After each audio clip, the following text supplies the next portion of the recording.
हम हर रोज सरकार से उम्मीद करते हैं एक बेहतर स्कूल, अच्छा और सस्ता इलाज, सही राशन और विकास। लेकिन क्या आप जानते हैं इन सब की शुरुआत एक कागज के टुकड़े से होती है और वो कागज का टुकड़ा है जनगणना का फॉर्म।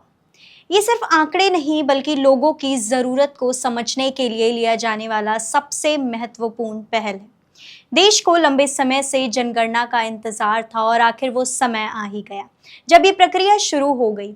गृह मंत्रालय ने सोमवार को जनगणना अधिनियम 1948 के तहत जनगणना और जातीय जनगणना से संबंधित ऑफिशियल गेजेट नोटिफिकेशन जारी कर दिया है। खास बात तो ये है कि देश में जनगणना और जाति जनगणना पहली बार साथ में कराई जा रही है। नमस्कार, मैं स्नेहा श्रीवास्तव और आप देख रहे हैं द हिंदी टॉप। जनगणना देश के नागरिकों की पहचान, उपस्थिति और स्थिति का लेखा जोखा है। ये हर 10 साल में होती है और इसका मुख्य उद्देश्य है कि आबादी कितनी है, लोग कहाँ और कैसे रह रहे हैं, उनकी शिक्षा, रोजगार, धर्म क्या है और इन्हीं आंकड़ों के आधार पर सरकार ये तय करती है कि कहाँ कितना पैसा खर्च करना है या कहाँ कितने पैसे की ज़रूरत है और कहाँ कितने स्कूल बनवाने हैं, किन इलाकों में किस योजना को चलाना है। ये किसी भी लोकतांत्रिक देश का सबसे बड़ा डाटा ऑपरेशन होता है। वैसे तो भारत में जनगणना हर 10 साल बाद होती है, जिसके जरिए देश की आबादी, सामाजिक, आर्थिक स्थिति और अन्य महत्वपूर्ण आंकड़ों को जमा किया जाता है। जनगणना दुनिया के सबसे बड़े सामाजिक प्रयासों में से एक है, जिसे गृह मंत्रालय के तहत आने वाला ऑफिस ऑफ रजिस्ट्रार जनरल और सेंसस कमिश्नर करवाता है। 2021 में होने वाली जनगणना टल गई थी और अब 2025 में शुरू हो रही है, जिसकी जनगणना सर्किल में भी बदलाव हो गया। अब आगे जनगणना 2035 में करवाई जाएगी। 2025 में होने वाली जनगणना में क्या होगा बदलाव और इससे आपको क्या फायदा होगा, आइए जानते हैं। इस बार की जनगणना 2 फेज में पूरी की जाएगी। पहला फेज 1 अक्टूबर 2026 तक पूरा किया जाएगा और वहीं दूसरा फेज अंतिम चरण 1 मार्च 2027 तक पूरा होगा। इसके लिए 1 मार्च 2027 की मिडनाइट को रेफरेंस डेट माना जाएगा, यानी उस समय देश की जनसंख्या और सामाजिक स्थिति का जो भी आंकड़ा होगा वही रिकॉर्ड में दर्ज किया जाएगा। और इस बार एक बहुत अच्छी पहल की गई, जनगणना को डिजिटल बनाने के लिए मोबाइल ऐप्स का उपयोग किया जाएगा। नागरिकों को सेल्फ एन्यूमरेशन का विकल्प भी दिया जाएगा, जिससे वो खुद ही अपनी जानकारी पोर्टल या ऐप के जरिए दर्ज कर सकेंगे।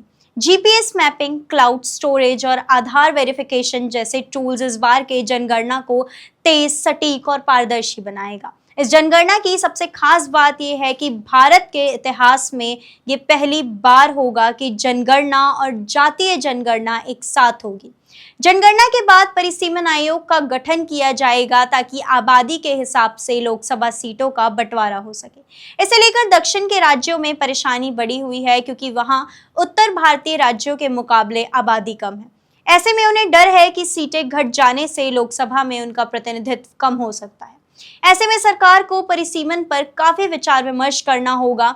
हालांकि सरकार ने भरोसा दिया है कि परिसीमन की प्रक्रिया में दक्षिण राज्यों की चिंताओं का ध्यान रखा जाएगा।